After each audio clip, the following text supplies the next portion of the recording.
बिस्मिल्लाहिर्रहमानिर्रहीम। व्यूअर्स, मैं जाहिद असगर हूँ और आप हमारा यूट्यूब चैनल देख रहे हैं।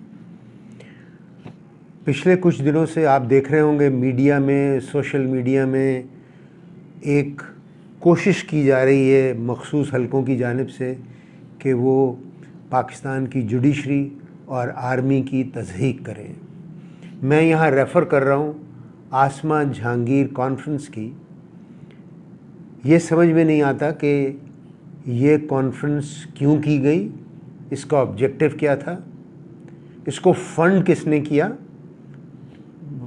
ये सुनने में आ रहा है कि जी बहुत सारे गैर ममालिक जो हैं वहाँ से फ़ॉरेन फंडिंग हुई, और जब फ़ॉरेनर्स वहाँ मौजूद थे और चीफ़ जस्टिस ऑफ पाकिस्तान भी मौजूद थे, उस वक्त अली अहमद कुर्द साहब तकरीर करते हैं और फिर वो तकरीर में आर्मी के ख़िलाफ़, आर्मी के एक जनरल के ख़िलाफ़, जुडिशरी के ख़िलाफ़ नारे लगवाते हैं और जो है बड़ी उसमें वो खुशी महसूस करते हैं और वहाँ पे फॉरेनर्स बैठे हुए हैं। तो दूर से बैठ के तो लगता यही है कि ये तमाम कोशिश इसलिए की गई थी कि जो नवाज़ शरीफ और PMLN है उनको मौका दिया जाए कि वो अपना बयानिया जो है उसको बनाएं और एक कोशिश करें कि जी जो जुडिशरी ने उनको सज़ाएं दी गई हैं उन सज़ाओं में नरमी हो और वो दोबारा इलेक्शन, वो और उनकी बेटी इलेक्शन लड़ सकें।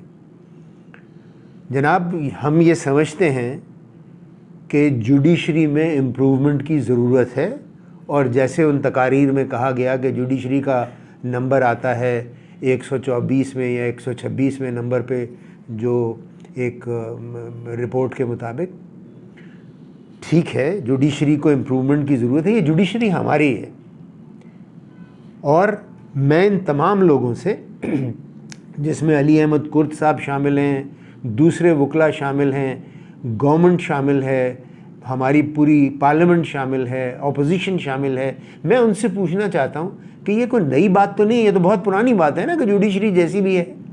आपने जुडिशरी में इम्प्रूवमेंट के लिए क्या किया? जजेस ने क्या किया? लॉयर्स ने क्या किया? ये जो इतनी ज़ोर से उस दिन नारे लगवाए अली अहमद कुर्द साहब ने, तो मैं इनसे भी पूछना चाह रहा हूँ कि जी आपने जुडिशरी में इम्प्रूवमेंट के लिए क्या किया? नवाज़ शरीफ साहब को तो 2/3 मेजॉरिटी मिली हुई थी, उस दौरान उन्होंने जो है वो जुडिशरी की इम्प्रूवमेंट के लिए क्या किया?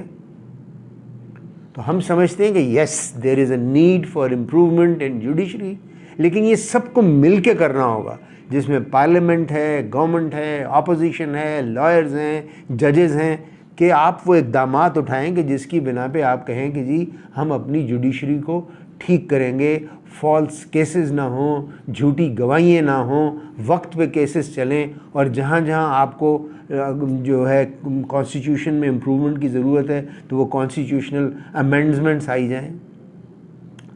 अब आ जाते हैं आर्मी पे।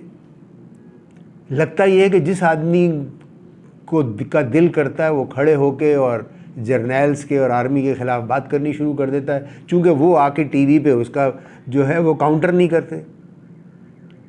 तो जनाब, आर्मी भी हमारी है, जुडिशरी भी हमारी है, और अली अहमद कुर्द साहब और आपके जो साथी हैं वहाँ बैठ के नारे लगा रहे थे, और वो लोग, क्या आप जो हमें लीबिया, शाम या सीरिया बनाना चाहते हैं कि जिस तरह उनके साथ हुआ वही हमारे साथ हो?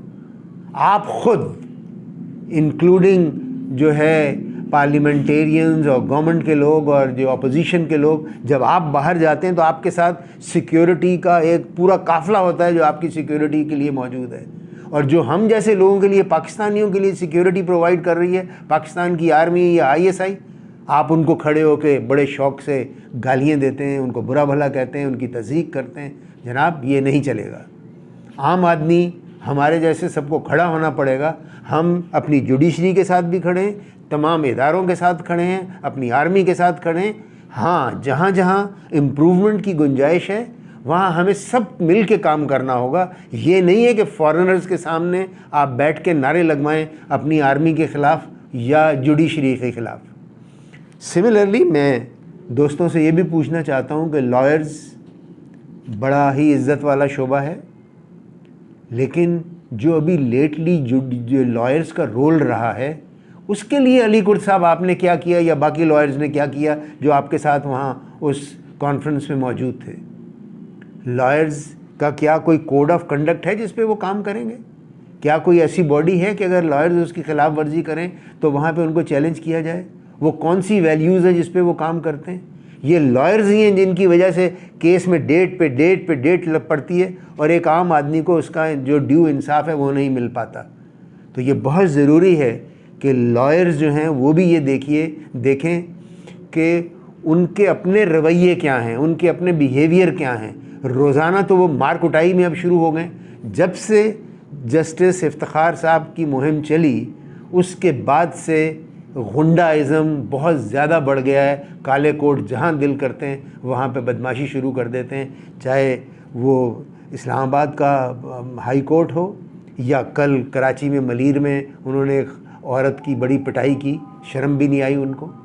तो मैं देखिए, हम कहना ये चाहते हैं एक पूरी आवाम से कि जनाब हमें होशियार रहना होगा कि वो लोग जो मुजरिम हैं, मुल्ज़िम हैं, जिनके ऊपर जो करप्शन के चार्जेस हैं, उनको खुला मौका मिलता है कि वो जाएं और जाके टीवी पे और मीडिया पे अपनी बात करें और अपने आप को सच्चा साबित करें और जुडिशरी के ख़िलाफ़ बयानात दें।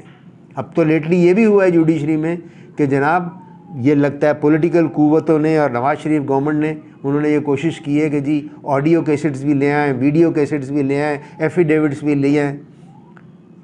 तो इस मौके पे हम चीफ़ जस्टिस ऑफ पाकिस्तान और जुडिशरी से भी ये कहना चाहते हैं कि देखिए, आपको ये देखना होगा कि आप इस कॉन्फ्रेंस में क्यों गए। आपके इल्म में ये होना चाहिए था कि इस कॉन्फ्रेंस में कौन कौन शरीक होगा, कौन कौन तकारीर करेंगे, किस तरह के लोग होंगे, और आपको ये मना कर देना चाहिए था कि चीफ़ जस्टिस साहब और बाकी जजेस कि वो इस जैसी कॉन्फ्रेंस में ना जाएं। सिमिलरली आपको इस बात का भी नोटिस लेना होगा कि ये जो रोज़ाना जो लॉयर्स बरादरी है वो जिस तरह बदतमीज़ी करती है, लोगों को मारती है और हाथापाई पे उतर आती है, तो आप उसके ख़िलाफ़ क्या करें। सिमिलरली जो इस तरह के केसेस हैं जहाँ पे लोगों को बावजूद सज़ाओं के और उनको बेल दी गई और फिर बेल पे वो खुले घूम रहे हैं और तकारीर कर रहे हैं गवर्नमेंट के ख़िलाफ़, जुडिशरी के ख़िलाफ़, आर्मी के ख़िलाफ़, तो क्या उनके भी ऊपर कोई एक्शन होना चाहिए। एंड सिमिलरली वो मेरे जज जिन्होंने नवाज़ शरीफ को 50 रुपए के जो है वो स्टैम्प पेपर पे बाहर जाने दिया, उनका भी मुहासबा होना चाहिए। तो हम once again I am saying, हम अपने इदारों के साथ खड़े हैं। हम चाहते हैं कि हमारे इदारे मजबूत हों और उनकी कोई पब्लिक में तज़हीक ना करे। अस्सलाम वालेकुम।